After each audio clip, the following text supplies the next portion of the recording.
The warning chime echoed through the council chamber as HFY pressed her six-fingered hand against the communication panel.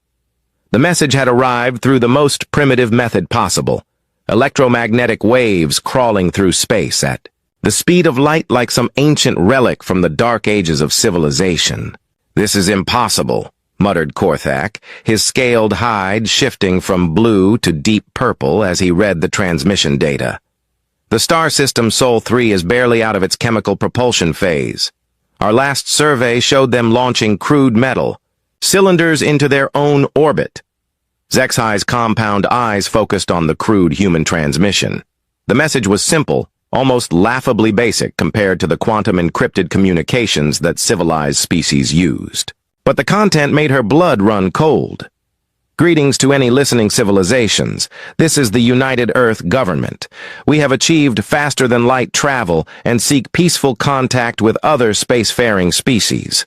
We are transmitting from coordinates 47.2 by 15.7 Galactic Standard at the edge of our solar system. Please respond if you receive this message." The council chamber fell silent except for the soft humming of the quantum processors analyzing the signal. 12 species had representatives in the room, and all of them were staring at the display in disbelief. "Run it again," ordered Counselor Vextar, her crystalline form pulsing with nervous energy. "There must be some error in the translation. Matrix." The message played again. Same words, same impossible claim. The humans, a species that should barely understand the basics of space travel, claimed they had broken the light-speed barrier. Korthak stood up, his massive frame casting shadows across the curved walls. As the Council's military advisor, he had seen every known form of FTL technology. Jump gates that folded space, quantum tunnels that bypassed normal physics, dimensional slips that let ships ride the currents between realities. All of them required centuries of advanced physics and careful engineering. "They must have found an artifact," he said, his voice carrying the authority of someone who had studied warfare for 300 years. "Some ancient technology left behind by the predecessors. It happens occasionally with younger species." HFY nodded, but something felt wrong. The transmission had an odd quality to it. Most species who discovered predecessor technology approached it with reverence, even fear. These humans sounded casual, like they were discussing the weather. "There's something else," she said, pulling up additional data. "The transmission originated from their home system, but it was sent simultaneously from 17 different locations. Either they have multiple FTL-capable vessels or what?" Vextar's crystal form dimmed with concern. "Or their technology allows them to be in multiple places at once." The implications hung in the air like a toxic cloud. Even the most advanced species in the Council could barely manage 1 or 2 FTL vessels at a time. The energy requirements alone should make multiple simultaneous FTL operations impossible for a species that had just discovered fire a few thousand years ago. "We need to investigate," Korthak declared. "I'll take the Vigilant Dawn and a small diplomatic team. If they've found predecessor technology, we need to assess the threat level." "Threat level?" HFY's antennae twitched with confusion. "They're asking for peaceful contact." Korthak's hide shifted to a darker purple. "Any species that goes from chemical rockets to multiple FTL vessels in less than a century is either lying, incredibly dangerous, or both. The last time we encountered rapid technological development, the Zarthak Empire nearly wiped out half the galaxy before we stopped them." The comparison made everyone in the chamber uncomfortable. The Zarthak had been brilliant, aggressive, and completely insane. They had tried to turn stars into weapons and planets into factory worlds. It had taken the combined might of 15 species to contain them, and even then, the war had lasted for decades. "The humans aren't the Zarthak," HFY said, but her voice lacked conviction. "Their message mentioned peaceful contact." "So did the Zarthak," Korthak replied grimly. "Right up until they started glassing inhabited worlds." Zexhai pulled up the human transmission one more time, studying every detail. The signal was crude but functional. The language was simple but clear. And there was something else. A background. That her instruments couldn't quite identify. It wasn't interference exactly. It was more like an echo. "There's something strange about this transmission," she said slowly. "The quantum resonance patterns don't match any known FTL signature. It's almost like the signal itself traveled faster than light, which should be impossible, unless they found a way to bypass the quantum foam entirely," Vexitar suggested, though her tone indicated she didn't believe it herself. The quantum foam was the underlying structure of space-time itself. Every known FTL technology worked by exploiting tiny gaps in the foam or by carefully threading through its complex patterns. The idea of bypassing it entirely was like suggesting someone could walk through a solid wall by pretending it wasn't there. Korthak was already moving toward the chamber's exit. "I'm leaving immediately. We need to know what we're dealing with before these humans decide to expand their peaceful contact efforts." "Wait," Zexhai called after him. "Take sensors specifically designed for predecessor technology, and keep your weapons powered but hidden. If they have found an artifact, we need to be prepared for anything." As Korthak left to prepare his ship, Zexhai continued studying the human transmission. Something about it bothered her, but she couldn't identify what. The message was straightforward enough, a request for contact from a newly FTL-capable species. But the background data told a different story. The signal had somehow reached them faster than light speed should allow. The transmission itself had been sent from multiple locations simultaneously. And there was that strange quantum echo, like reality itself was ringing like a struck bell. 3 hours later, the Vigilant Dawn departed from Council Station with a full diplomatic team and enough firepower to level a moon. Korthak had insisted on the weapons, despite the peaceful nature of the human message. In his experience, species that made impossible claims usually turned out to be more dangerous than they appeared. The journey to the Sol system would take 2 days using conventional Council FTL technology. As his ship entered the quantum tunnel that would carry them across space, Korthak reviewed everything they knew about humans. The information was sparse. A young species, aggressive but not particularly advanced, recently emerged from a global conflict that had nearly destroyed their planet. On paper, they looked like typical pre-FTL primitives, the kind of species the Council usually ignored until they developed proper space travel. But something had changed, and Korthak intended to find out what.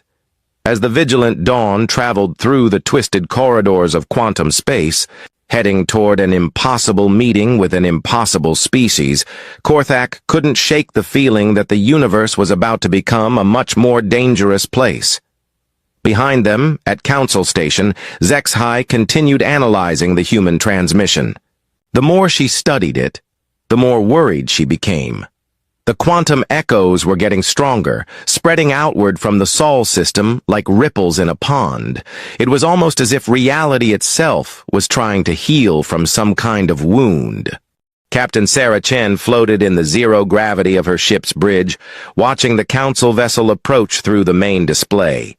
The alien ship was beautiful in its way, all smooth curves and flowing lines that seemed to bend light around them.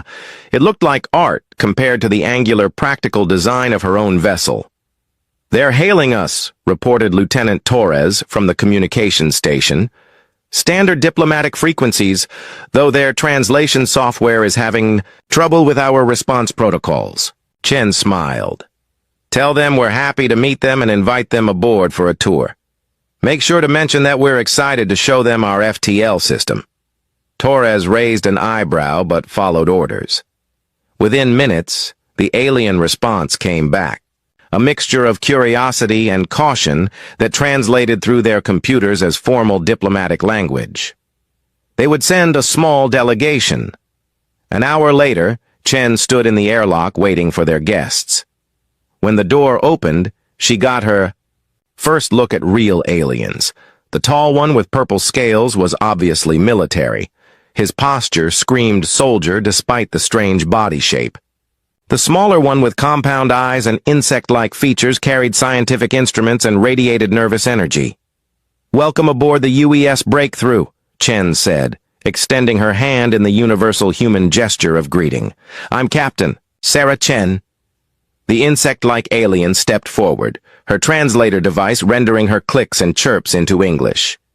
"I am HFY, Council Xenobiologist. This is Military Advisor Korthak.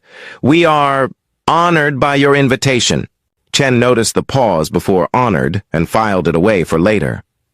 "Would you like to see our ship? I know you must be curious about our FTL capabilities." Korthak's scales shifted color slightly. "We would be very interested in understanding your technology. Our records indicate your species achieved space travel quite recently."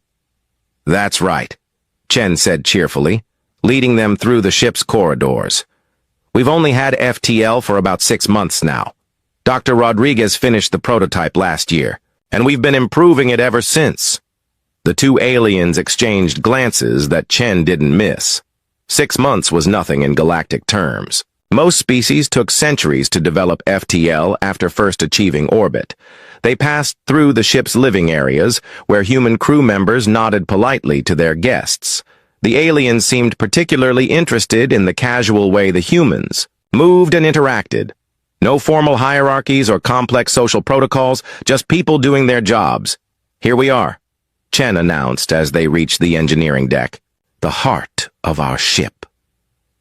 The doors opened to reveal what looked like a factory floor. Massive industrial equipment surrounded a central chamber that was completely empty except for some kind of metal framework. Pipes and cables ran everywhere, connecting to control systems that looked like they had been assembled in someone's garage. "This is your FTL system?" HFY asked, her compound eyes focusing on the empty chamber. "The main drive chamber?" "Yes," Chen confirmed. "Dr. Rodriguez can explain it better than I can. Rodriguez, come meet our guests."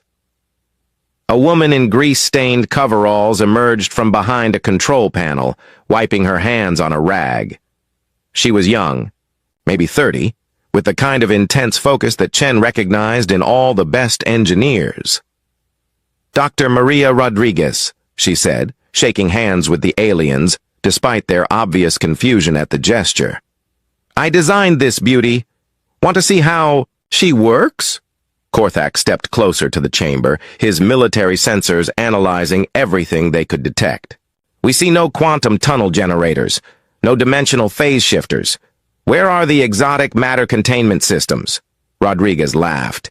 "We don't need any of that complicated stuff. This is much simpler. See, most FTL systems try to work around the laws of physics, right? Jump through dimensions, ride quantum currents, that kind of thing. We decided to take a more direct approach." "Direct approach?" HFY's antennae twitched nervously. "We grab space-time itself and squeeze it," Rodriguez explained, pulling up a holographic display. "The Alcubierre Chen drive, named after the guy who came up with the theoretical framework and me, since I figured out how to make it actually work." The hologram showed a representation of space-time as a flexible sheet. A ship sat in the middle, while the space in front of it compressed, and the space behind it expanded. "We create a bubble of warped space-time around the ship," Rodriguez continued enthusiastically. "The space in front gets crushed down to almost nothing while the space behind gets stretched out. The ship itself never exceeds light speed locally, but the bubble carrying it can move as fast as we want." Korthak's scales had gone completely purple now. "You're directly manipulating space-time?" "Sure, it takes a lot of power, but once you get the field equations right, it's not that complicated. The hard part was building generators strong enough to actually warp space-time in the first place." HFY was studying her instruments, and what she saw made her stomach drop. The energy readings from the human ship were enormous, more than most Council vessels used for life support, weapons, and FTL combined. And it was all focused on those massive generators surrounding the empty chamber. "What about safety protocols?" she asked weakly. Surely you have safeguards against field collapse or quantum interference? Rodriguez shrugged. We've got emergency shutdown procedures, though they're not perfect. Sometimes the field takes a few seconds to dissipate, which can cause some gravitational fluctuations in nearby space. Nothing dangerous, though.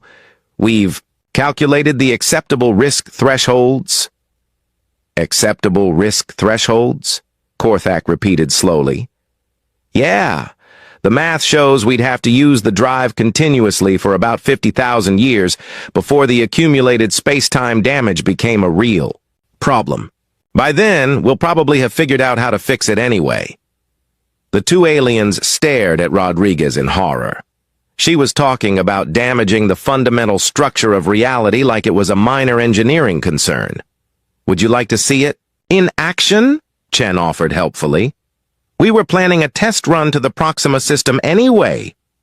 No, both aliens said simultaneously, then tried to recover their diplomatic composure. That is, Zexhai said carefully, we would prefer to observe from a safe distance first, to better understand your remarkable technology. Sure thing, Rodriguez said. Just keep your ship about a light year away when we fire up the drive. The gravitational waves can interfere with more delicate FTL systems. As they return to the bridge, Korthak pulled Zexhai aside. They're insane, he whispered. They're treating space-time like construction material. I know, Zexhai replied, her instruments still registering impossible energy readings from the human ship. And they've been doing this for 6 months. Do you have any idea what that means? Korthak's scales shifted to a sickly yellow. They've been punching holes in reality for 6 months, and they think it's perfectly normal.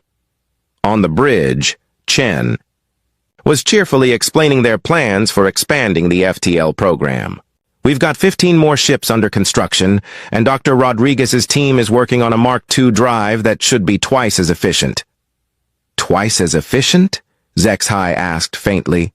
Yeah, we think we can reduce the power requirements and increase the maximum velocity. Maybe even figure out how to make space-time more cooperative instead of fighting us every step of the way. The aliens exchanged horrified glances. The humans weren't just damaging reality. They were planning to make it worse. The space around the human vessel began to shimmer like heat waves rising from hot pavement. Korthak watched from the bridge of the Vigilant Dawn, positioned what he hoped was a safe distance from the human ship. His sensors were going crazy, detecting energy readings that shouldn't be possible from a vessel that size. Are you certain this is wise? Zexhai asked for the 3rd time, her compound eyes fixed on the displays showing impossible gravitational fluctuations around the human ship. They insisted on demonstrating their technology, Korthak replied grimly. Better we see what we're dealing with now, rather than be surprised later. Captain Chen's voice crackled over the communication system, cheerful and unconcerned. Vigilant. Dawn, we're beginning our jump sequence. You might want to record this. Our engineers back home will be interested in how our drive looks to outside sensors. Recording all frequencies, Korthak confirmed, though part of him wondered if they should be fleeing instead of observing. On the human ship, Dr. Rodriguez was running through her pre-flight checklist with the casual efficiency of someone who had done this dozens of times. Power levels at 90% and climbing. Space-time manipulation field generators online. Exotic matter containment. Well, we don't actually have any exotic matter, so skip that step. Dr. Rodriguez, Chen said from the captain's chair, our guests seem concerned about safety protocols. Want to explain what we're doing to minimize risk? Rodriguez glanced up from her controls. Sure. We're keeping the field strength below critical threshold to avoid tearing holes in space-time. The gravitational shear is within acceptable limits, and we've calculated the probable quantum foam disruption. As long as we don't exceed 80% field strength, the universe should handle it just fine. Through the communication link, they could hear Zexhai make a sound that the translator couldn't interpret. It sounded like someone choking. Field strength at 95%, Rodriguez announced. Beginning space-time compression sequence in 3, 2, 1... Reality screamed. There was no other word for what happened. The space around the human ship twisted and buckled as impossible forces grabbed the fabric of the universe and squeezed it like putty. The breakthrough disappeared into a bubble of warped space-time that hurt to look at directly. On the Council ship, every alarm started blaring at once. Gravitational wave detectors overloaded. Quantum sensors registered readings that their computers insisted were impossible. Space itself seemed to ring like a struck bell, sending ripples of distortion racing outward at the speed of light. "By the great void!" Korthak whispered, his scales turning white with shock. "They're not using FTL technology. They're beating physics into submission." The bubble of twisted space containing the human ship shot away faster than anything should be able to move. In seconds, it had covered several light years, leaving behind a trail of gravitational disturbances that made space itself look sick. Zexhi's instruments were detecting something that made her blood freeze. "Korthak, look at this. The quantum foam where they departed. It's not stable anymore. There are microfractures in space-time itself. Will they heal? Eventually. Maybe in a few thousand years. But if they keep doing this..." She didn't need to finish the sentence. They both understood the implications. 20 minutes later, the human ship reappeared in a fresh explosion of tortured physics. The arrival was even worse than the departure. Space-time snapped back into its normal configuration like a rubber band, sending shock waves of gravitational distortion racing outward. "That was fantastic." Rodriguez's voice came over the communication system. "We covered 12 light years in 18 minutes. That's our best time yet," Captain Chen added. "We tested our new navigation system, too. Dropped out of FTL right next to a pulsar, took some readings, and jumped back. Your sensors probably detected the gravitational anomalies from the neutron star. You went to the Kepler." "Pulsar?" Zexhi asked in disbelief. "That's one of the most dangerous gravitational fields in this sector." Dr. Rodriguez wanted to test how our drive handles extreme space-time curvature, Chen explained casually. "Turns out our field generators work even better near massive objects, something about the existing gravitational distortion making it easier to warp space." Korthak felt something that might have been panic. "You're using pulsars to boost your FTL efficiency?" "Not just pulsars. Black holes work great too, though you have to be careful about the event horizon. We lost a probe that way last month. Got too close and the field collapsed. The probe got spaghettified, but we learned a lot about field stability limits." The casual way they discussed losing equipment to black holes made both aliens want to scream. This wasn't advanced physics. This was cosmic vandalism performed by maniacs who thought reality was a construction project. "Captain Chen," Zexhi said carefully, "have you considered the long-term effects of your FTL technology? The damage to space-time, the gravitational disruptions?" "Oh, sure, we've run all the calculations. Dr. Rodriguez's team has a whole department working on it. The cumulative damage from our current fleet operations won't cause any serious problems for at least 50,000 years. By then, we'll probably have figured out how to repair space-time anyway." "Repair space-time?" Korthak's voice cracked. "Sure. We're already working on some preliminary theories. Dr. Martinez thinks we might be able to reverse the quantum foam damage by running the field generators in reverse, kind of like cosmic duct tape for reality." Rodriguez's voice joined the conversation. "Actually, we're hoping to do better than just repair the damage. I've got some ideas about how we might be able to upgrade space-time to be more efficient, reduce the universal speed limit, maybe optimize some of the fundamental constants." Both aliens stared at their communication displays in horror. The humans weren't content with damaging reality. They wanted to remodel it. "We should probably head back," Chen announced. "Our engineers are waiting for the sensor data, and we've got 3 more ships ready for their maiden FTL flights tomorrow." 3 more ships? Zexhi squeaked. "The production line is really hitting its stride now. We should have 50 FTL-capable vessels within the year, and Dr. Rodriguez thinks she can have the Mark II drive ready for testing by next month." As the human ship powered up its reality-shredding drive for the return journey, Korthak and Zexhai could only watch in stunned silence. These humans had taken 6 months to go from a single prototype to mass production of universe-damaging technology. The space around the breakthrough twisted again as the drive engaged. This time, the aliens were ready for the visual distortion, but it still made them queasy to watch physics being tortured. The human ship vanished into its bubble of warped space-time, leaving behind another set of microfractures in reality. "We need to contact the Council immediately," Korthak said, his voice hollow with shock. "This changes everything." Zexhai was still staring at her instruments, watching the quantum foam slowly try to heal itself from the wounds the humans had inflicted. "They have no idea what they're doing. They're treating the fundamental forces of the universe like engineering problems." The worst part, Korthak realized with growing dread, is that their approach actually works. They're not using advanced physics or elegant solutions. They're just hitting reality with a big enough hammer until it gives them what they want. As the vigilant Dawn prepared for its own, much gentler FTL journey back to Council space, both aliens found themselves wondering the same thing. If the humans could master space-time manipulation in 6 months, what would they accomplish in a year? The thought terrified them more than any weapon ever had. The emergency session of the Galactic Council had been called within hours of the Vigilant Dawn's return.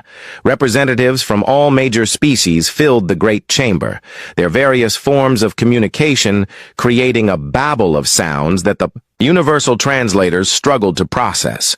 At the center of it all, Korthak and Zexhai stood before the assembly, trying to explain something that defied explanation.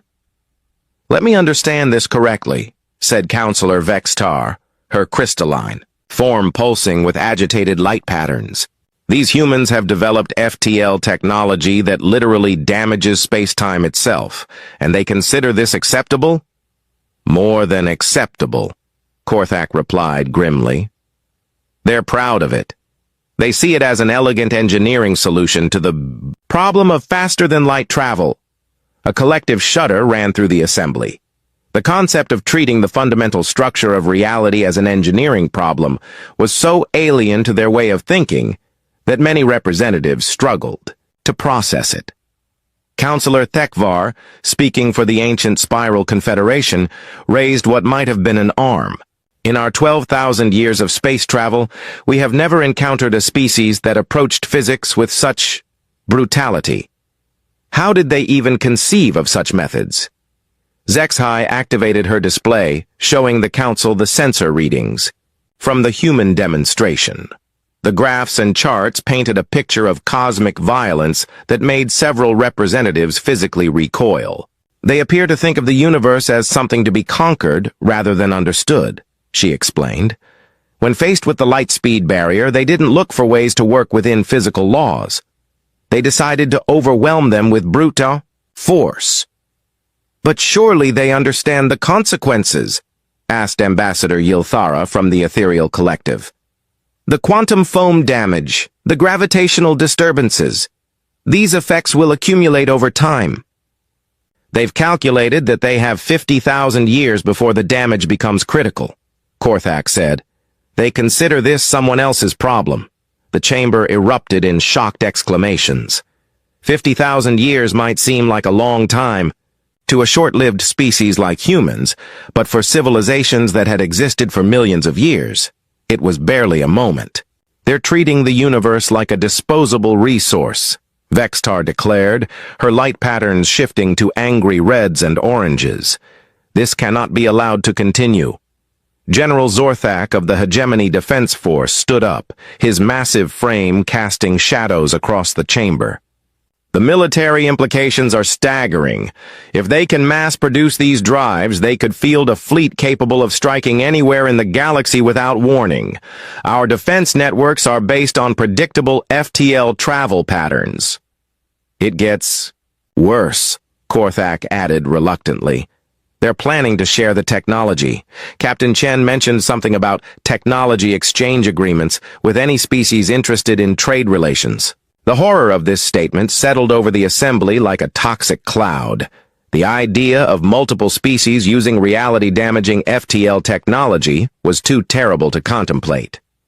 "We have to stop them," declared Counselor Mordak of the warrior clans. "Send a fleet. Demand they cease this cosmic vandalism immediately." "And if they refuse?" Zexhai asked quietly. "Their technology makes them essentially impossible to catch. They can appear anywhere, anytime, with no warning. And they're already talking about using their drives near black holes and pulsars for increased efficiency." The implications were clear. Any attempt at military action against the humans would be fighting an enemy that could literally rewrite local physics to gain an advantage. "There's something else," Zexhai continued, bringing up additional data. "My analysis of their ship's construction suggests they've been working on this technology for less than 2 years. The speed of their development is unprecedented." "How is that possible?" Vextar's light patterns flickered with confusion. "Most species take centuries to develop stable FTL, because they don't care about stability in the way we understand it," Korthak explained. "They build something that works, test it until it stops exploding, and call it good enough. Their entire approach is based on acceptable risk rather than perfect safety." Counselor Thekvar spoke again, his ancient voice heavy with concern. "In all our recorded history, we have never encountered a species that achieved advanced technology through such reckless methods. They're not following any known development pattern. That's because they're not developing," Zexhai realized with growing horror. "They're engineering. Every other species in the Council learned to understand physics first, then carefully apply that knowledge. The humans look at a physical law and ask, how do we break this?" The chamber fell silent as the full implications sank in. They weren't dealing with a species that had advanced through normal scientific progress. They were facing something unprecedented. A civilization of problem solvers who treated the fundamental forces of existence as obstacles to overcome. "What else are they working on?" General Zorthak asked grimly. Korthak consulted his notes with obvious reluctance. "Dr. Rodriguez mentioned something called a Mark II drive that would be twice as efficient. They're also researching what they call space-time optimization. Apparently, they want to make reality work better." "Make reality work better?" Vextar's form flickered with disbelief. "They think the universal speed limit is too slow, and some of the fundamental constants are inefficient," Zexhai explained. "Dr. Rodriguez suggested they might be able to upgrade space-time itself." The silence that followed was broken only by the soft humming of the chamber's life support systems. The idea of a species trying to upgrade the universe was so beyond normal comprehension that most representatives couldn't even formulate a response. "There's more," Korthak said, though. He looked like he didn't want to continue. "Intelligence reports from their home system indicate they're working on other projects. Something about optimizing black holes for energy production and research into reversible heat death." Counselor Mordak's warrior instincts kicked in. "We need to act now, before they develop something even more dangerous." "Act how?" Zexhai challenged. "They've already built dozens of ships with reality-warping capabilities. They're sharing the technology with their entire species, and they genuinely believe they're being helpful by offering to share it with us." "Perhaps we could reason with them," suggested Ambassador Yilthara hopefully. "Explain the dangers, help them understand the consequences of their actions." Korthak's scales shifted to a pessimistic gray. "I tried. They listened politely, thanked me for my concern, and then offered to help us upgrade our own FTL systems to be more efficient." The futility of the situation was becoming clear. The humans weren't malicious or evil. They were something potentially worse. They were helpful engineers who saw the universe as a home improvement project. "What about economic sanctions?" suggested Counselor Vextar. "Cut off all trade, isolate them until they agree to stop." "They don't need our trade," Zexhai pointed. "Out. Their technology is advancing so rapidly they'll probably surpass us within a few years anyway." and they're genuinely excited about making new friends. Isolation would just confuse them. General Zorthak was studying tactical displays, trying to find some military solution to an impossible problem. Their ships are fast and unpredictable, but they're still relatively small. A coordinated strike with overwhelming force would accomplish what exactly? Korthak interrupted. Destroy a few ships while they build hundreds more. And what happens when they decide we're being unreasonably hostile and start treating us as an engineering problem to solve? The chamber fell into a grim silence as everyone contemplated that possibility. A species that could casually manipulate space-time might have very creative solutions to the problem of hostile neighbors. We're facing something completely new, Zexhai said finally. A species that doesn't follow any of our models for technological development or political interaction. They're not conquerors or explorers or even scientists in any sense we understand. They're cosmic engineers who think reality needs improvement. As the emergency session continued deep into the night, one fact became increasingly clear. The universe had just become a much more dangerous place, not because of evil or aggression, but because of good intentions applied with terrifying competence. Ambassador Jennifer Williams stepped into the Grand Assembly chamber with the confident stride of someone who had successfully negotiated everything from corporate mergers to international treaties. The chamber itself was breathtaking, a massive space that seemed to bend physics just to accommodate representatives from dozens of different species. But what struck her most was the absolute silence that fell as she entered. Hundreds of alien representatives turned to look at her, and Williams felt the weight of their attention like a physical force. She had expected curiosity, maybe some diplomatic reserve. What she hadn't expected was the unmistakable aura of fear that seemed to permeate the chamber. "Thank you for inviting me to address the council," Williams began, her voice carrying clearly through the chamber's acoustic systems. "The people of Earth are honored by this opportunity to join the galactic community." Counselor Vextar's crystalline form pulsed with what Williams hoped was agreement. "Ambassador Williams, we have concerns about your species' recent technological developments."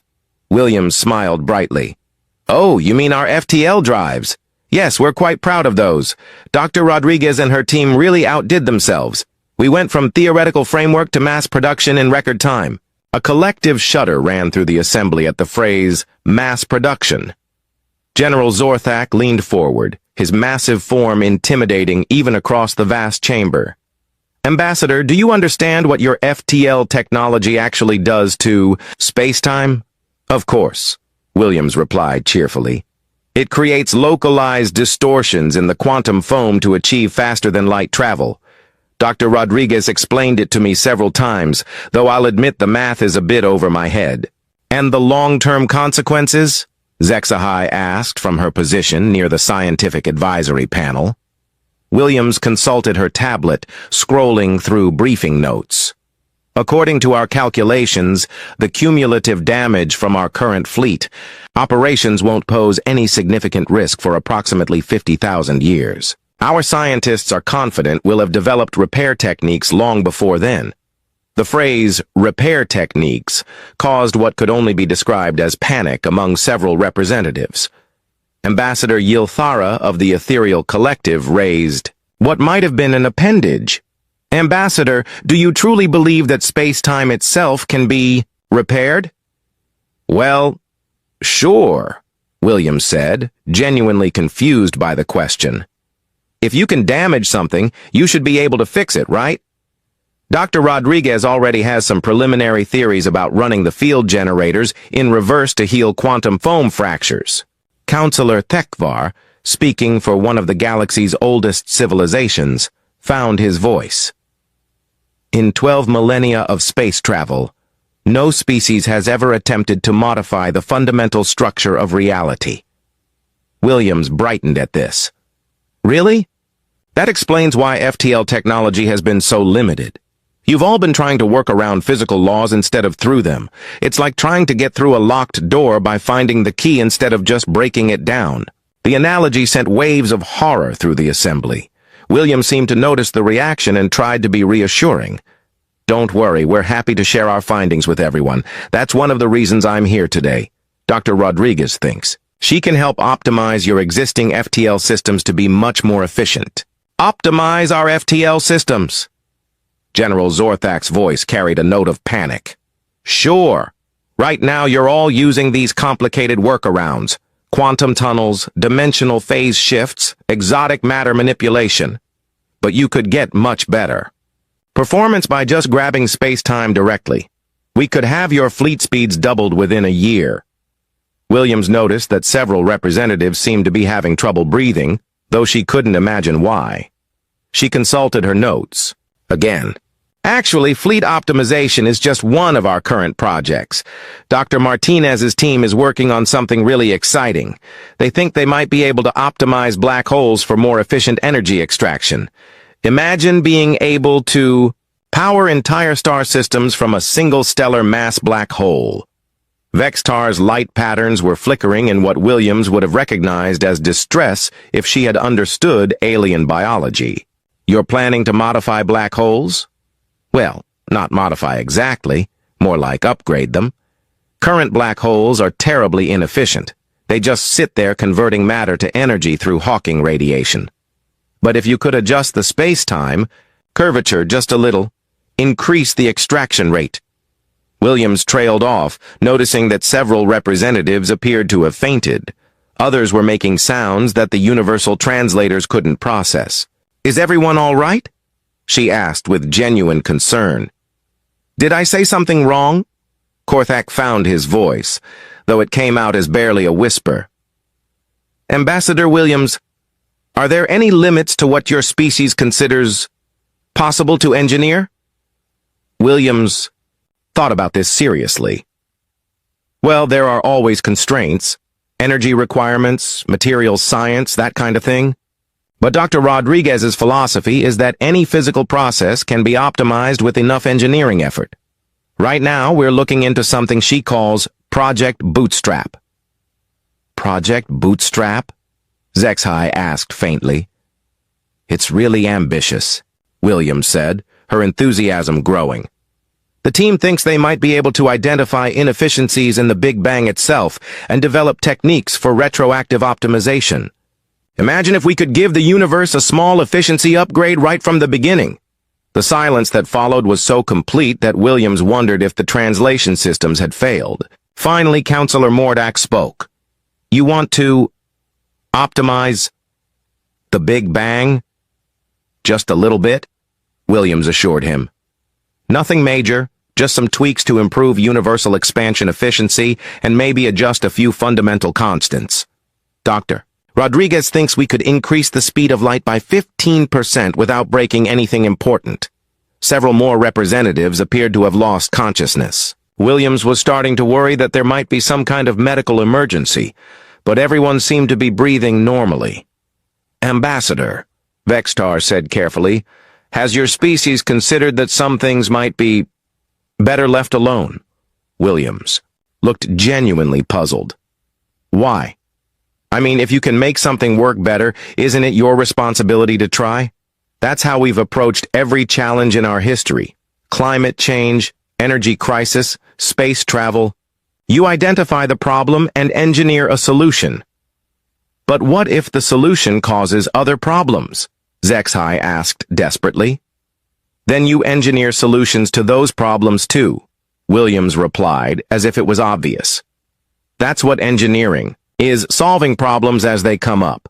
Dr. Rodriguez says the key is to think of the universe as one big system that just needs proper maintenance and the occasional upgrade. As Williams continued explaining humanity's approach to existence with cheerful optimism, the representatives of dozens of ancient civilizations came to a terrifying realization.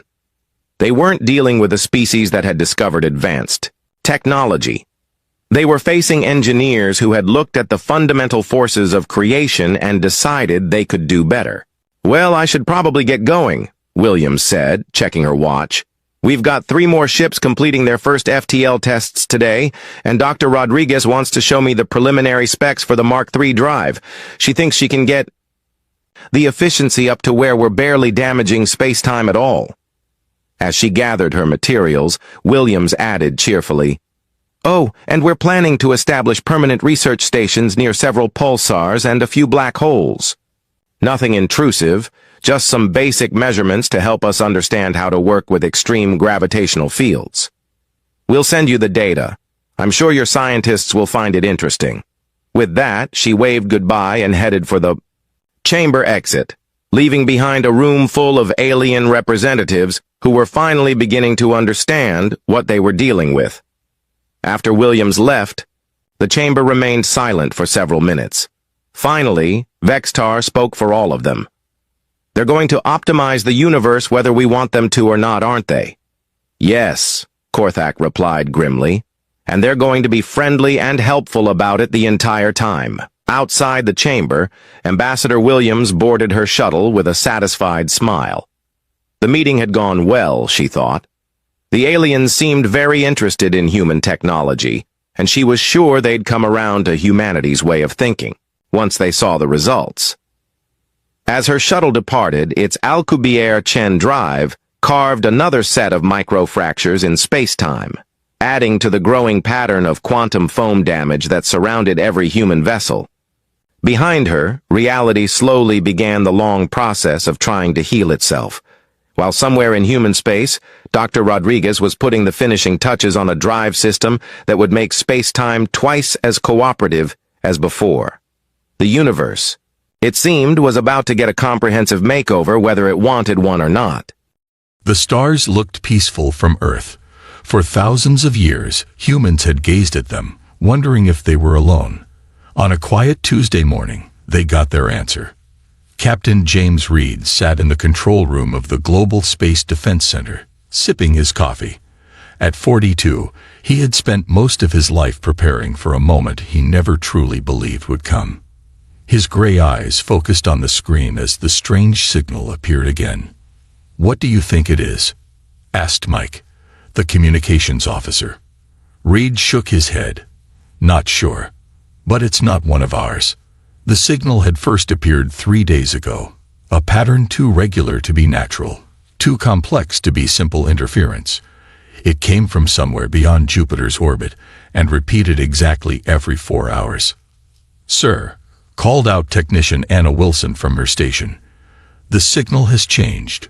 Reed walked to her screen.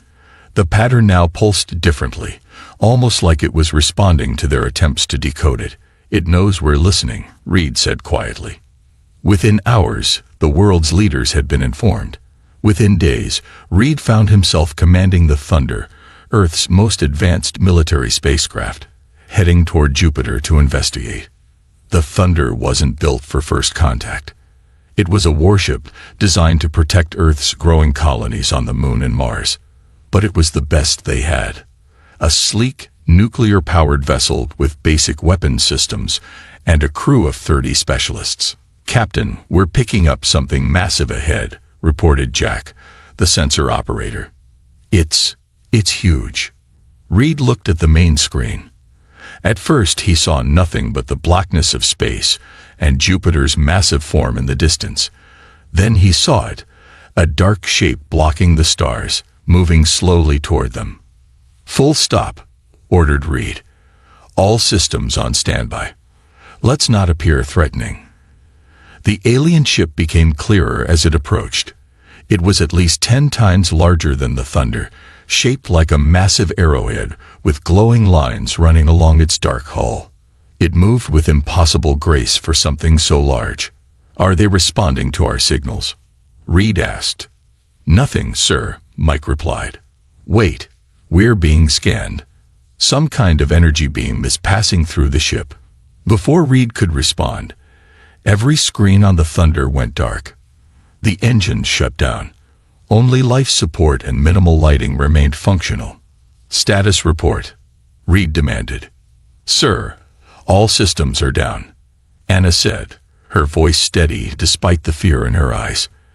"They've somehow disabled everything without firing a shot." Reed felt a cold weight in his stomach. In seconds, this alien vessel had neutralized Earth's most advanced warship like it was shutting off a light switch. "Captain," Mike called out, his voice strange. "You need to see this." A new image appeared on the main screen, not from their systems, but projected somehow. A being stood looking at them. It appeared almost human, but with gray-blue skin, large eyes, and no visible hair.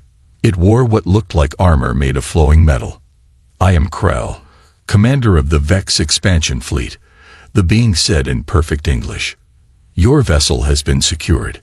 You will be brought aboard for assessment." A bright light filled the thunder, and Reed felt a strange pulling sensation. When he could see again, he stood in a large, circular room with walls that seemed to shift colors. His entire bridge crew stood with him, looking confused and frightened.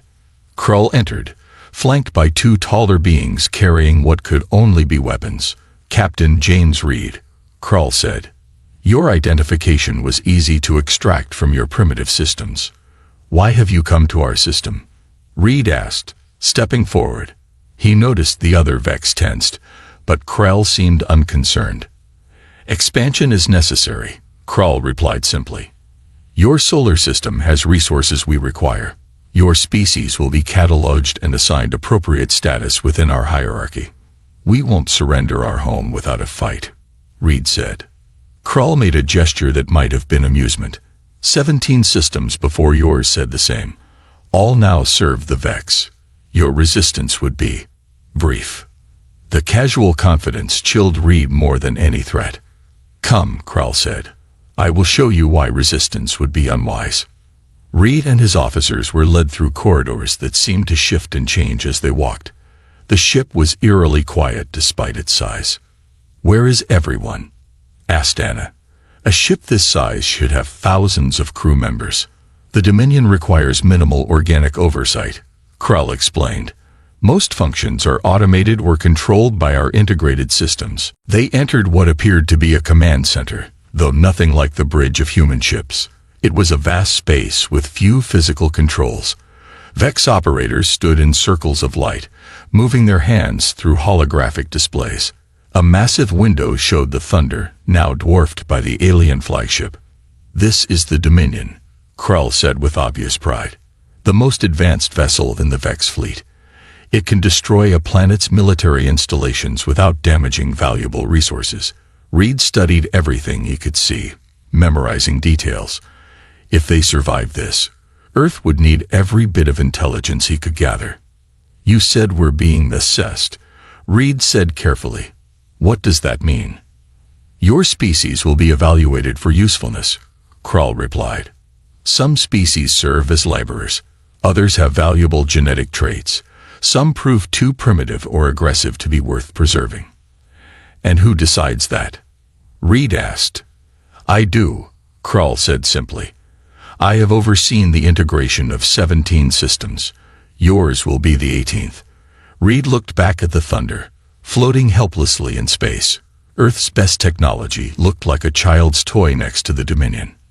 "Your vessel has been thoroughly scanned," Krull continued. "Your weapons would not penetrate our outer shields. Your engines cannot outrun us. Your communications cannot hide from us." Reed stood straighter. "There's more to humans than our technology." Krull studied Reed with those large alien eyes. "Yes, that is why you are here instead of simply eliminated. You show unusual patterns. Your species deserves proper study before classification." As Reed and his crew were led to what would be their quarters, or cells, he caught a glimpse through another window. More Vex ships were emerging from what looked like a tear in space itself. A fleet was gathering. The invasion of Earth had begun, and humanity had no idea what they were facing. Their only advantage was that the Vex didn't seem to consider them a serious threat, just another species to be cataloged and conquered. Reed made a silent promise. The Vex would learn that humans were unlike any species they had encountered before. Somehow, some way, he would make sure of it. Thomas Wells was not a soldier. With his thin frame and thick glasses, he looked more like a professor than an engineer for Earth's military.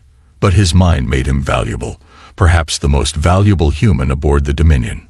3 weeks had passed since the Thunder's crew had been captured. Unlike what Reed had expected, they weren't treated as prisoners, but as curiosities.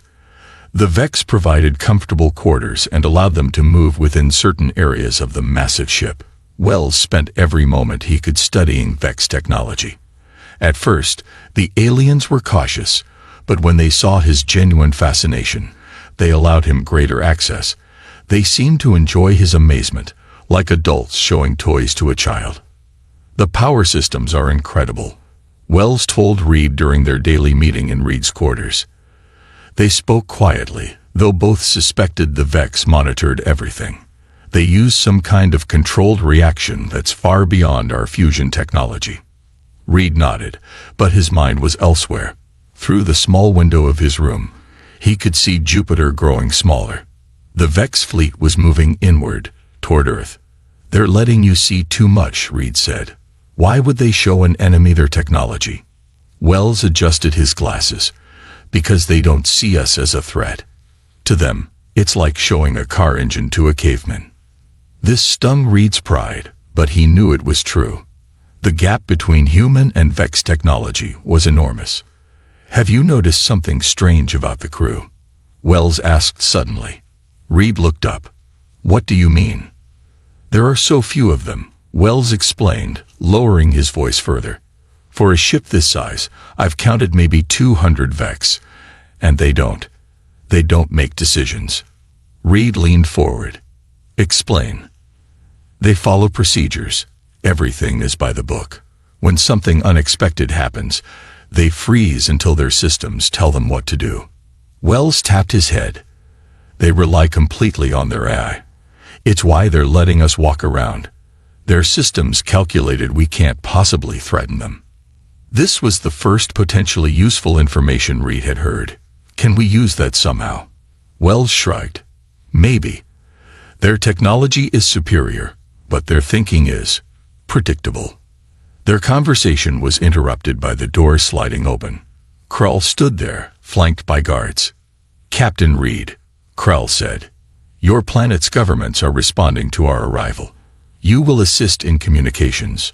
Reed was led to the command center, where a massive screen showed the panicked faces of Earth's leaders. The Vex fleet had positioned itself near Mars, a show of force that couldn't be ignored. "Tell them resistance is impractical," Krull instructed Reed. "Explain what you have seen." Reed stepped forward, seeing the fear in the eyes of people he had sworn to protect. "This is Captain James Reed of the Thunder. The alien force calls themselves the Vex. Their technology is," he hesitated, "advanced beyond our current capabilities." The president of the United Earth Alliance spoke up. "Captain, are you under duress?" Reed chose his words carefully. "I am being treated well. The Vex wish for peaceful integration of Earth into their system." "Integration?" another leader asked. "Surrender," Reed clarified, earning a sharp look from Krull. "But they promise minimal disruption to civilian life." The conversation continued, with Earth's leaders trying to negotiate while the Vex simply stated their terms. Resource extraction would begin immediately. Human military forces would stand down. Resistance would result in focused removal of opposition. After the communication ended, Reed was returned to his quarters. He paced the small room, feeling the weight of what was happening. Earth was about to be conquered, and he had just advised surrender. Hours later, Wells burst into his room, eyes wide with excitement. "I found something," he whispered urgently. "A way out." Reed gestured for him to continue. "The Vex use automated systems for everything, even security," Wells explained. "And those systems are designed to detect logical patterns of escape. But if we do something completely illogical, they might not notice." Reed finished the thought. Wells nodded enthusiastically. "Plus, I've been mapping the ship. There's a hangar of smaller vessels not far from our quarters. If we could reach it." Reed felt hope for the first time in weeks. "We'd need a distraction." "Already working on it," Wells said with a smile. I've been asking questions about their power systems. I think I can trigger a diagnostic reset in this section. It would only give us minutes, but maybe enough. Reed considered their odds. Even if they escaped the Dominion, they'd be in a stolen alien craft they barely knew how to fly, pursued by the most advanced fleet in the known galaxy. We need more than escape, Reed said finally. We need information. Something Earth can use. Wells pulled a small device from his pocket. It looked like a Vex data tablet, but with obvious modification. I've been recording everything, he said. Power systems, propulsion, weapons. I don't understand most of it, but our scientists back home might. Reed stared at the engineer with new respect. You planned this from the beginning. Wells shrugged. I'm not a soldier, but I'm still fighting for Earth, just in my own way. 2 days later, as the Vex fleet began positioning for the final approach to Earth, their plan went into action. Wells triggered a power fluctuation that sent Vex crews running to check systems. In the confusion, Reed led a small group including Wells and Anna to the secondary hangar. The smaller Vex craft were still intimidatingly alien, but Wells had studied enough to get one activated. As alarms began to sound, they launched from the Dominion, speeding away from the massive flagship. They're not pursuing, Anna called out, watching the sensors Wells had shown her how to monitor. They don't think we're worth the effort, Reed said grimly. Or they know we can't escape. Wells worked frantically at the controls. I'm trying to figure out how to use their version of faster-than-light travel. If I can just. The ship shuddered as a beam of energy passed nearby. A warning shot. They won't let us reach Earth, Reed realized. They can't risk us bringing information. Wells looked up, his face pale but determined.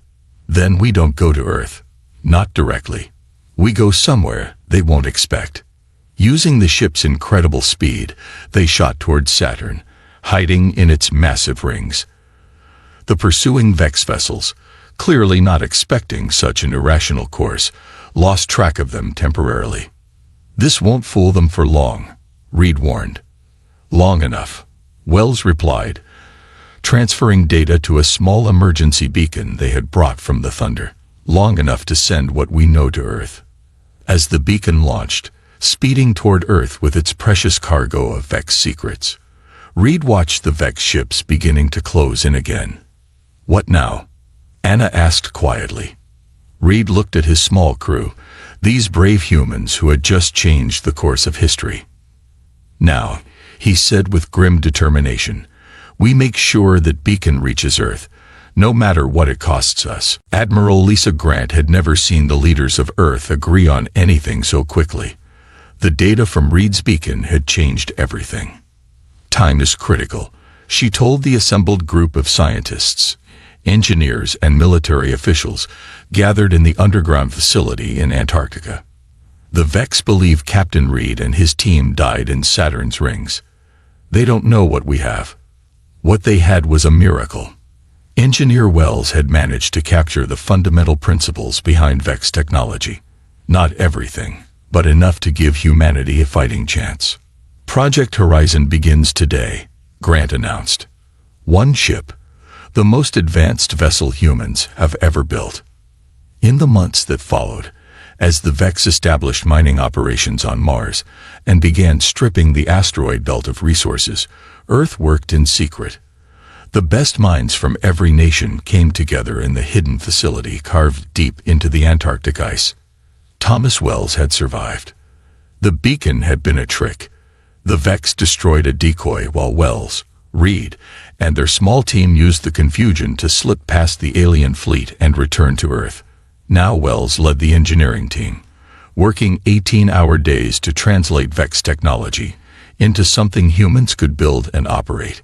The key is the power source, Wells explained to Reed during a rare break. They stood in front of a massive window overlooking the construction bay where Horizon was taking shape. We can't replicate it exactly, but we can create a hybrid system. Reed nodded, watching workers swarm over the half-built ship. It was smaller than the Vex vessels, about twice the size of the Thunder, with a sleek design that reminded him of ancient sea predators. "Will it be enough?" Reed asked. Wells pushed his glasses up. The Vex rely completely on their AI and automated systems. That's their weakness. Horizon will have Vex-based technology, but human control. Unpredictability is our advantage. Reed studied his friend. Wells had changed in the months since their escape. He was thinner, more focused, driven by purpose. "The crew?" Reed asked. "Being selected now," Wells replied. "People who think differently. Artists, gamblers, people who make intuitive leaps. The kind of thinking the Vex can't predict." 6 months after the project began, Horizon was ready for its first test. The ship gleamed under the lights of the launch bay, its dark hull absorbing rather than reflecting light, making it look like a ship-shaped hole in reality. Reed stood on the bridge, now officially the captain of humanity's last hope. His crew of 20 had been chosen from thousands of candidates, not just for their skills, but for their creativity and adaptability. "Power systems online," reported Anna, who had survived with them, and now served as Horizon's operations officer. "Hybrid core stable." Reed took a deep breath. "Engage stealth systems and prepare for launch." Unlike the Thunder's rumbling engines, Horizon lifted with barely a whisper. The Vex-inspired propulsion system worked perfectly, accelerating the ship out of Earth's atmosphere with a smoothness that felt impossible. "We're clear of Earth orbit," Anna announced. "No sign of Vex detection." Reed nodded. "Take us to the test coordinates near Jupiter's moon Europa." Wells stood beside Reed, monitoring the hybrid systems he had designed. "Power efficiency is better than expected. The Vex-inspired hull is absorbing all scans that hit us." Reed allowed himself a small smile. For the first time since the Vex arrived, he felt hope. They reached the test area in hours rather than days, thanks to the modified Vex drive. Reed ordered a full systems check before they began testing the weapon systems that Wells had designed, a combination of Vex energy weapons and human tactical innovations. "Captain," called out Jack from the sensor station, his voice tense. 3 Vex ships approaching from the asteroid belt. Reed immediately ordered battle stations. They weren't supposed to be in this sector. "They must have detected our power signature," Wells said, working frantically at his console. "The drive gives off a unique energy pattern." Reed had to make a decision. They could flee back to Earth, but that would lead the Vex straight to their secret base. They could try to hide, but the alien ships were already tracking them. "Prepare for engagement," Reed ordered. "Power to weapons and shields." His crew looked at him with wide eyes. Horizon was untested in battle. They were about to face 3 Vex cruisers with a ship that had never fired its weapons. The Vex ships approached in perfect formation, their massive forms dwarfing Horizon. A communication came through. "Unidentified vessel," the Vex voice said. "Your configuration is not recognized. Power down and prepare for boarding." Reed ignored the command. "Tactical, target the lead ship's propulsion system. Let's see what our weapons can do." The weapons officer, a former game designer named Paul, locked onto the target. "Ready, sir." "Fire." A beam of concentrated energy, based on Vex designs but modified by human engineers, shot from Horizon and struck the lead Vex cruiser. To everyone's surprise, the alien ship's shields flickered and failed where the beam hit, and the engine section took damage. "It worked," Wells exclaimed. "Their shields weren't calibrated for our modified weapon signature." The Vex ships immediately changed formation, spreading out to surround Horizon. "They're using standard Vex tactical pattern Delta," Anna reported, referring to the battle formations they had learned from studying Vex data. "Exactly as expected." Reed smiled. "But we don't need to be predictable. Helm, full power to starboard thrusters, then cut all power for 3 seconds before re-engaging." The helmsman, a woman named Linda who had been a stunt pilot before the invasion, grinned. "Yes, sir." Horizon lurched to the right. then went dark, drifting in space. The Vex ships adjusted to intercept but were caught off guard when Horizon powered back up directly between two of their vessels. Fire port and starboard weapons simultaneously, Reed ordered. Both Vex ships took hits to their vulnerable areas. One began to spin, its propulsion damaged. The other managed to return fire, but Horizon's shields, designed with knowledge of Vex weapons, held. The third Vex ship attempted to retreat, clearly intending to report this new threat. "Can't let them warn the fleet," Reed said. "Maximum speed, intercept course." Horizon shot forward, overtaking the fleeing Vex vessel with surprising speed. A final volley from their main weapon disabled the alien ship's engines. In less than 10 minutes, Horizon had defeated 3 Vex cruisers without taking significant damage. The bridge crew sat in stunned silence before breaking into cheers. Wells clapped Reed on the shoulder, his eyes shining. "It worked," he said simply. "It actually worked." Reed nodded, but kept his expression serious. This was just the beginning. They were scout ships, not their main fleet. And now they know we have new technology. But they don't know what we know about them, Wells replied. Their predictability, their reliance on AI, their standard responses. We can use that. Reed looked at the disabled Vex ships on the view screen. "Send a message to Admiral Grant. Tell her Project Horizon is a success. And tell her," he paused, allowing himself a moment of satisfaction. "Tell her the counterattack has begun." News of Horizon's victory spread across Earth like wildfire. One ship had defeated 3 Vex cruisers. One ship had proven humanity could fight back. Reed stood in Admiral Grant's office, giving his report on the battle. The Admiral listened carefully, her weathered face showing little emotion until Reed finished. "So the Vex don't know how we did it?" she asked. "No, ma'am," Reed replied. "We disabled all 3 ships before they could send detailed information. Their main fleet knows something happened, but not what." Grant nodded slowly. "Good. We need to keep it that way." She walked to a large map of the solar system showing Vex positions. "We can't match them ship for ship. Horizon is our only advanced vessel. We need to use it wisely." "Hit and run," Reed suggested. "Strike where they don't expect, then disappear before they can respond." "Exactly," Grant agreed. "Guerrilla warfare in space." Over the next month, Horizon became Earth's secret weapon.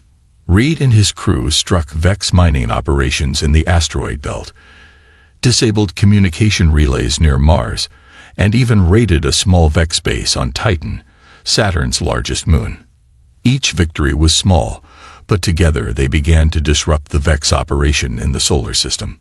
More importantly, they created confusion. The Vex, used to easy conquests and predictable enemies, couldn't understand how a single ship could cause so much damage. After each mission, Horizon would return to the hidden Antarctic base for repairs and improvements.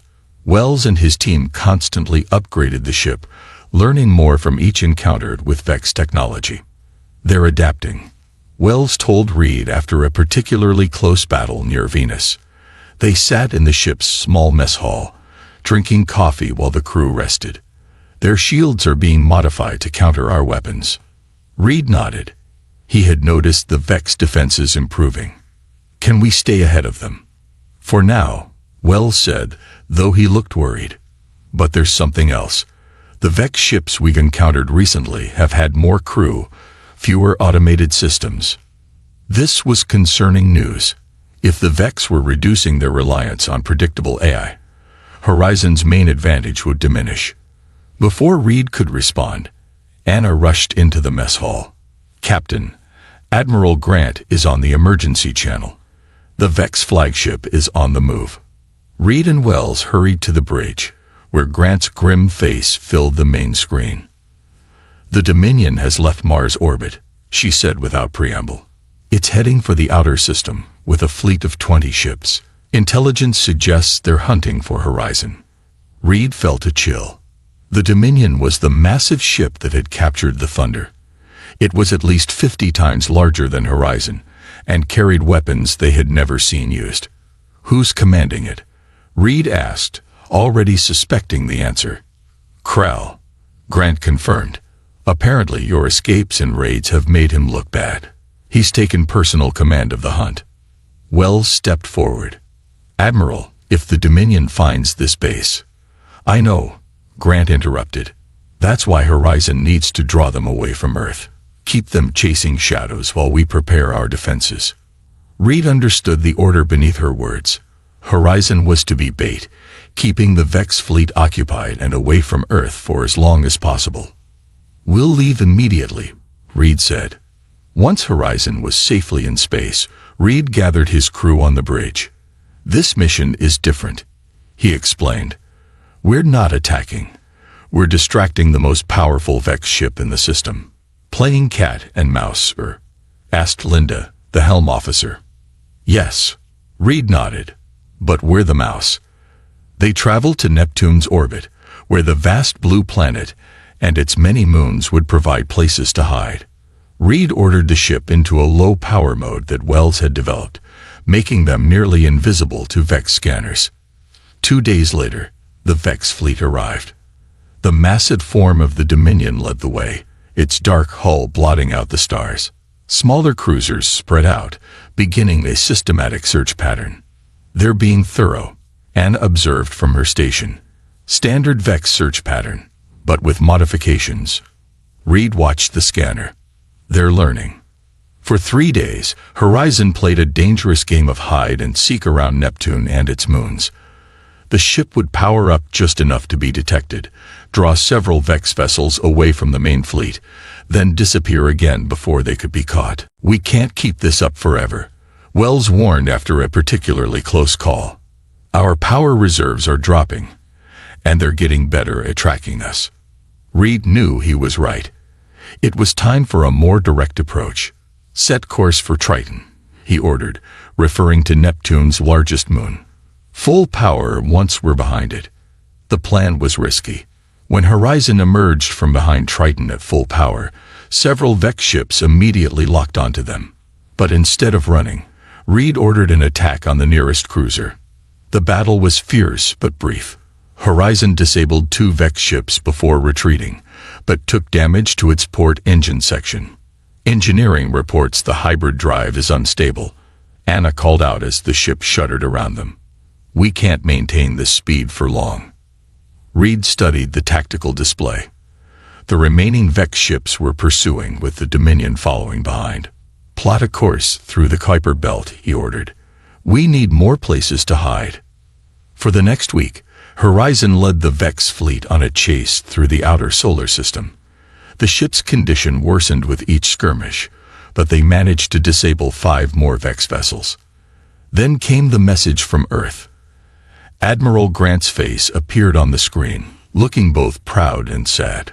Captain Reed, you've given us the time we needed, she said. Earth defenses are as ready as they'll ever be. It's time to implement the final phase. Reed understood. Operation Sunward. Grant nodded. The Vex fleet is scattered thanks to your efforts. Most of their ships are chasing you in the outer system. If we're going to strike at their command structure, it has to be now. Reed looked around at his tired crew. They had been fighting for weeks, pushing Horizon to its limits. Now they were being asked for one more sacrifice. We'll bring the Dominion to Saturn, Reed promised. Just be ready when we arrive. After ending the transmission, Reed addressed his crew. This is it. One final mission. We're going to lead the Dominion into a trap at Saturn. The rings? Wells asked, understanding immediately. Reed nodded. The perfect place for an ambush. As Horizon set course for Saturn, Reed couldn't help but remember his first encounter with the Vex, hiding in those same rings after their escape. Now they were returning, not as fugitives, but as warriors, leading humanity's greatest enemy into what would be the decisive battle of the war. The Dominion followed, just as Reed had planned. Krell's obsession with capturing Horizon had blinded him to the larger strategy. As they approached Saturn's majestic rings, Reed prepared his crew for what would either be their finest moment or their last. All stations, prepare for battle, he ordered. Let's show them what a human warship can really do. Saturn's rings spread out like a vast battlefield, billions of ice particles and rocks reflecting the distant sun. Perfect for hiding. Perfect for an ambush. Horizon drifted among the debris, running on minimal power. The damage from their long campaign showed on the ship's hull, burn marks from Vex weapons, patched sections where emergency repairs had been made, systems running at reduced capacity. The Dominion has entered Saturn's orbit. Anna reported, her voice low as if the enemy might hear them through the vacuum of space. 5 support cruisers with it. Reed nodded, studying the tactical display. His plan was simple but dangerous. Lure the Dominion into the densest part of the rings, where the massive flagship would have limited maneuverability, then strike with everything they had left. What about Earth's forces? Reed asked. In position but hidden. Wells answered from his station.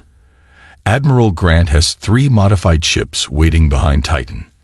Not as advanced as Horizon, but they've incorporated some of our technology. It wasn't much. Just 3 ships against the most powerful vessel in the Vex fleet. But it was everything Earth could muster. Reed took a deep breath. Begin Phase 1. Power up just enough to be detected, then lead them into the Cassini Division. The Cassini Division was a 4,800-kilometer wide gap in Saturn's rings, large enough for ships to maneuver, but surrounded by dense ring material that would confuse sensors. Horizon powered up its engines, sending a brief energy signature into space, a beacon for the hunting Vex ships. Then it slipped deeper into the rings, following a course Wells had plotted through the debris. They've detected us, Anna confirmed. Dominion is changing course to pursue. Reed watched as the massive Vex flagship turned toward their position, its support ships spreading out to block escape routes. Krell was being cautious this time, not underestimating his human prey. They're deploying smaller craft, Jack reported from the sensor station. Dozens of them. This was new. The Vex hadn't used fighter-sized vessels before. Reed adjusted his plan. Tactical, prepare the modified mines, he ordered. One of Wells' innovations had been to convert spare parts into small, simple explosive devices that could be scattered in the rings, indistinguishable from the natural debris until they detonated. As Horizon pushed deeper into the Cassini Division, it left behind a trail of these disguised weapons. When the first wave of small Vex craft followed, several mines exploded, destroying 3 ships and damaging others.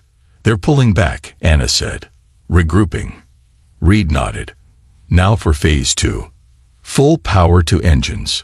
Make for the Enk Gap. Horizon burst from its hiding place, engines flaring brightly as it raced along Saturn's rings. The sudden movement caught the Vex by surprise, but they quickly adjusted, the Dominion turning to pursue while its escort ships tried to cut off Horizon's route. 2 cruisers approaching from port, Jack called out. They're trying to box us in. Reed smiled grimly. Just as expected. Execute Maneuver Delta. Linda at the helm grinned as she cut all main power, letting Horizon's momentum carry it forward while firing lateral thrusters in a seemingly random pattern. The ship tumbled, appearing to be damaged and out of control. The Vex cruisers closed in for the kill. Now, Reed ordered. Horizon's systems came back online instantly. The ship stabilized and fired its main weapons directly at the nearest cruiser's propulsion section, its most vulnerable point. The Vex ship's engines exploded, sending it spinning into the second cruiser. Both ships, damaged and unable to maneuver properly, drifted into Saturn's rings where the debris battered them. But there was no time to celebrate. The Dominion was gaining, its massive weapons charging. They're locking weapons, Anna shouted. Execute emergency dive, Reed ordered calmly.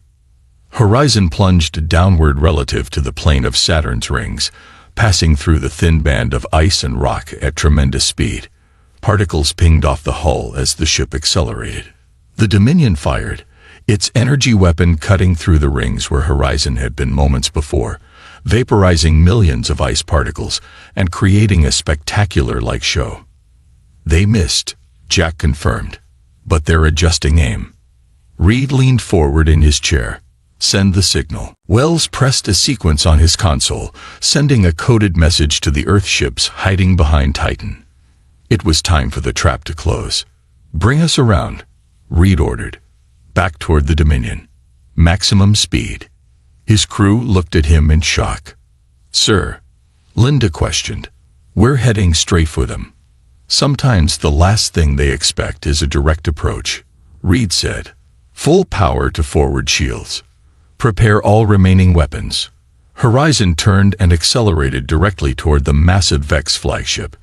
The Dominion, not expecting such a suicidal attack, hesitated for crucial seconds. In that moment, Earth's 3 ships emerged from behind Titan, racing toward the Dominion from the opposite direction. Caught between approaching enemies, the Vex ship began to turn, bringing its weapons to bear on multiple targets. Now comes the tricky part, Reed said. All hands, prepare for extreme maneuvers. As they closed with the Dominion, Reed gave a series of orders that made no logical sense. Random power fluctuations, course changes that seemed to have no purpose, weapon targeting that ignored obvious weak points. The Vex ship's defensive systems, programmed to counter logical attacks, struggled to predict Horizon's movements. They can't track us properly, Wells said, watching the enemy's targeting systems try and fail to lock onto Horizon. Their AI can't understand what we're doing because there's no pattern to understand. Reed nodded. Because we're not following any pattern. We're being human. In contrast, the Dominion's responses were becoming increasingly predictable as its systems fell back on programmed defensive routines. Each time it fired, Horizon was already moving in an unexpected direction. Get me a communication channel to the Dominion, Reed ordered. Anna looked surprised but opened the channel. You're connected, sir. Commander Krell, Reed said calmly. Your ship is surrounded. Your escort vessel's disabled. Surrender now. There was a pause before Krell's voice came through, sounding genuinely confused. You cannot win, human. Our analysis shows your ship is damaged. Your weapons cannot penetrate our main shields. Analysis, Reed repeated. That's your problem, Krell. You rely too much on your machines to think for you. You've forgotten how to be unpredictable. As if to demonstrate his point, Horizon suddenly cut all power, drifting dead in space for 3 critical seconds before reactivating directly beneath the Dominion's main sensor array. The human ship fired all weapons simultaneously at this blind spot, causing the massive flagship to shudder. At the same moment, Earth's 3 ships attacked from different angles, targeting the same weakened section of the Dominion's shields. For the first time, the mighty Vex flagship took significant damage. Their shield harmonics are failing. Wells called out excitedly. One more coordinated strike. The bridge rocked as the Dominion managed to land a glancing hit on Horizon. Warning lights flashed across every console. Hull breach on Deck 3, Anna reported. Emergency teams responding. Reed gripped his chair as the ship stabilized. All ships, focus fire on coordinates I'm sending now. The 4 human vessels, moving in completely unpredictable patterns, converged their fire on a single point on the Dominion's hull. For a moment, nothing happened. Then, like a crack spreading across glass, the Vex flagship's hull split open, exposing internal systems to space. They're losing power, Wells reported, unable to keep the amazement from his voice. Their main reactor is shutting down to prevent catastrophic failure. On the main screen, Reed watched as the mighty Dominion, pride of the Vex fleet, went dark, emergency systems barely keeping it intact. Around the solar system, the remaining Vex ships suddenly began retreating, responding to some silent command. They're leaving, Anna said, checking long-range sensors. All Vex ships are breaking orbit, heading for the outer system. The bridge crew sat in stunned silence before breaking into cheers. Reed leaned back in his chair, feeling the weight of months of fighting finally lifting. Captain, Anna called over the celebration. Incoming transmission from the Dominion. It's Krell. Reed nodded, and the Vex commander's face appeared on screen. For the first time, the alien looked uncertain. How? Krall asked simply. Our technology is superior. Our systems more advanced. How did you defeat us? Reed looked at his crew, humans who had faced impossible odds and won through creativity, courage, and unpredictability. Because a warship isn't just technology, Reed answered. It's the people who crew it. And humans don't follow predictable patterns. We adapt. We create. We surprise even ourselves sometimes. Krall was silent for a long moment. The Vex will withdraw from this system, he finally said. Your species has proven unique among those we have encountered. The transmission ended. The Vex fleet, once poised to conquer Earth, retreated to the edges of the solar system and beyond, leaving humanity battered but victorious. 3 months later, Reed stood with Wells and Admiral Grant on a viewing platform overlooking a massive construction bay in orbit around Earth. Below them, workers swarmed over the skeletons of a dozen ships, each based on Horizon's design, but incorporating new improvements. The Neon Horizon class, Grant said proudly, Earth's new defense fleet. Wells pointed to modifications on the nearest vessel. We've improved the hybrid drive. These ships will be faster, more powerful. Reed nodded, but his mind was elsewhere. They'll be back, or others like them. There's a whole galaxy out there. And now we're ready for it, Grant said firmly. Thanks to you, Wells, and the crew of Horizon. Reed watched as Earth's new warships took shape below. Ships so advanced, they might once have seemed like something from a science fiction story. Ships that represented not just human technology, but human spirit. The Vex had brought superior technology to our solar system, but they had encountered something they didn't understand: the unpredictable.